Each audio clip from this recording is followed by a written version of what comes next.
All right, thank you, Heather. Well, turning overseas, Palestinians in Gaza are protesting an agreement that restores U.S. funding to the UN agency that supports them. In July, the Biden administration signed a deal to resume funding to the United Nations Relief and Works Agency for Palestinian refugees after the Trump White House cut it off. The agreement calls on UNRWA to make sure U.S. funds won't go to help any refugee receiving military training from guerrilla-type groups or anyone who's engaged in terrorism. It also calls for monitoring Palestinian school curricula for anti-Semitism. Palestinians say the agreement violates their rights. Now UN Watch, a watchdog group, is calling on UNRWA to identify employees it recently suspended because of ties to terror groups like Hamas. The agency reportedly suspended at least 6 employees accused of anti-Semitism and incitement against Israel.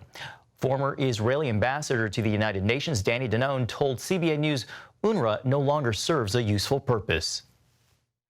I think it is about time to dissolve UNRWA. We have seen the incitement in the past. We have seen the curriculum in the UNRWA schools. And we have seen the collaboration with Hamas terrorists in Gaza.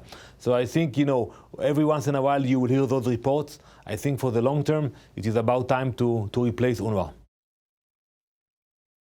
And this as UNRWA faces a budget crisis. The agency will host a conference for donors next month looking to raise $800 million a year for the next 3 years. Gordon, I know that you have been warning against UNRWA for quite some time. Yes, the agency needs to go away.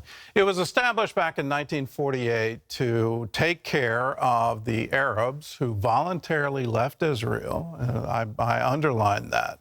They were told by the neighboring Arab countries, the countries that surrounded Israel, to evacuate so they wouldn't be collateral damage.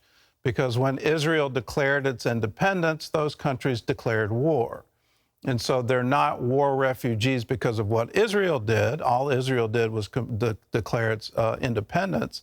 They were refugees because of what the Arabs did.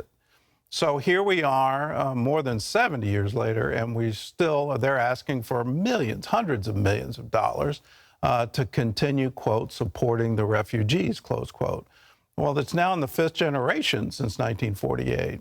At some point in time, they have to get real about, okay, can we now live in Lebanon? Can we now live in Jordan? And can we ever form a Palestinian state? They always refuse to do it. And why is that? Because their ideology hasn't changed since 1948. Their ideology is to drive Israel into the sea. They have no tolerance for Israel. They have no tolerance for the Jews. So here comes our State Department saying, well, we want to help people, and so we're going to sign this agreement. And in the agreement, we have zero tolerance for anyone who's going to be part of a terrorist group. We're going to have zero tolerance for anyone teaching children and teaching hatred and incitement. Okay, so that's their policy. That's what they signed back in July. So here we are in October, and what happens? Well, UNRWA's looking for money, and the UN Watch, they came in and evaluated social media posts and statements by teachers who are teaching children in these refugee camps and in the Palestinian areas. They're the ones teaching. What are they teaching? Well, 3 of them identified by UN Watch are teaching that Hitler is a hero.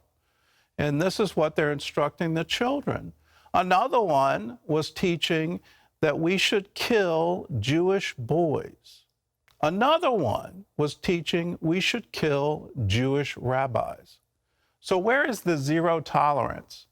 UNRWA, the UN Watch identified over 100 employees who were doing this kind of activity and publicly proclaiming anti-Semitic, anti-Jewish, anti-Israel sentiment. And UNRWA says, well, we're going to suspend 6 of them. And that shows how much we're enforcing our zero tolerance. But here's the kicker. They're being suspended with pay. So what are you and I, as U.S. taxpayers, doing? We're funding that. We're paying them. And so much for the zero tolerance.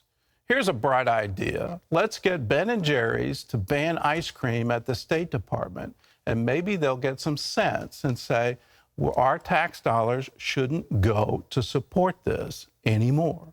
Terry? Creative.